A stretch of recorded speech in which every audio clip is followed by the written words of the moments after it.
करता है गुप्त सैन्य सूचना के बारे में 5 फुल फैक्ट्स। क्या आप जानते हैं शीत युद्ध के दौरान अकूस्टिक किटी नामक एक अनोखे प्रयोग में CIA ने एक बिल्ली को वायर किया ताकि वो वॉशिंगटन DC के रशियन एम्बेसी में होने वाली बातों को सुन सके। उन्होंने उसकी एब्डोमेन में बैटरीज इंसर्ट किए और कानों में माइक्रोफोन्स लगा दिए। उन्होंने उसके दिमाग को वायर से कनेक्ट किए ताकि उसे भूख न लगे या फिर कोई बिल्ला उसका ध्यान न भटकाए। फिर $25 मिलियन की इस बिल्ली को उन्होंने रास्ते पर छोड़ा, पर दुर्भाग्यवश उसका एक्सीडेंट हो गया।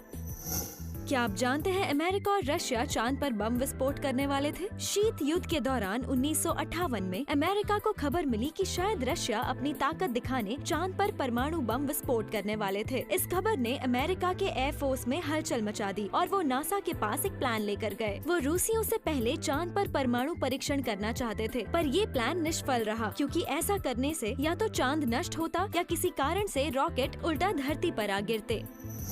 क्या आप जानते हैं जापान ने अमेरिका पे गुब्बारों से हमला किया था? अमेरिका की टोक्यो पर बमबारी के बाद उन्हें जवाब देने के लिए जापानी हमलावर जहाज अमेरिका तक पहुंचने में असमर्थ रहे। इसलिए जापानियों ने कागज से बने गुब्बारों में हाइड्रोजन गैस भरकर उनमें बम लगाकर प्रशांत महासागर पर से गुजरने वाली वायु धारा में उन्हें छोड़ दिए। कुछ 9000 गुब्बारों में से सिर्फ 1000 गुब्बारे अमेरिका तक पहुँचे। अनुमान है कि शायद इनमें से कुछ बॉम्ब आज भी सक्रिय हैं और अब तक बरामद नहीं हुए।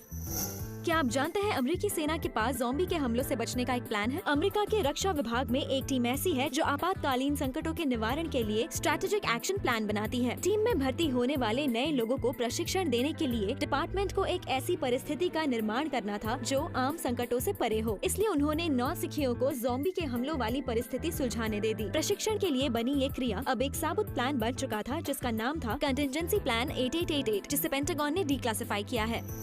क्या आप जानते हैं हॉलीवुड की एक अभिनेत्री ने वाईफाई का आविष्कार किया है? 1930 की मशहूर हॉलीवुड अभिनेत्री हेडी लेमार शौकिया तौर पर एक बुद्धिमान आविष्कारक भी थी। दूसरे विश्व युद्ध के दौरान जर्मन यू-बोट्स फ्रीक्वेंसीज को जैम करके मिसाइल हमलों को रोकने के लिए जानी जाती थी। हेडी एक ऐसा यंत्र विकसित करने आगे आई जो रेडियो सिग्नल की फ्रीक्वेंसी को अलग अलग स्पेक्ट्रम में बांटकर जैमिंग से बचा सकता था। ये फ्रीक्वेंसी हॉपिंग स्प्रेड स्पेक्ट्रम ही आधुनिक वाईफाई और ब्लूटूथ कम्युनिकेशन की बुनियाद है।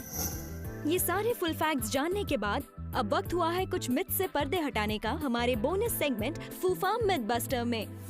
क्या आप जानते हैं CIA में नियुक्त सभी लोग एजेंट या फिर जासूस नहीं होते? CIA एक सरकारी संस्था है जो अन्य संस्थाओं की तरह दफ्तरों और विभागों में काम करती है। ये संस्था 21,000 से भी ज्यादा लोगों को सफाई कर्मचारी और ह्यूमन रिसोर्स मैनेजमेंट जैसे विभाग में नियुक्त करती है। ये कर्मचारी गुप्त सूचना या फील्ड वर्क से जुड़े नहीं होते।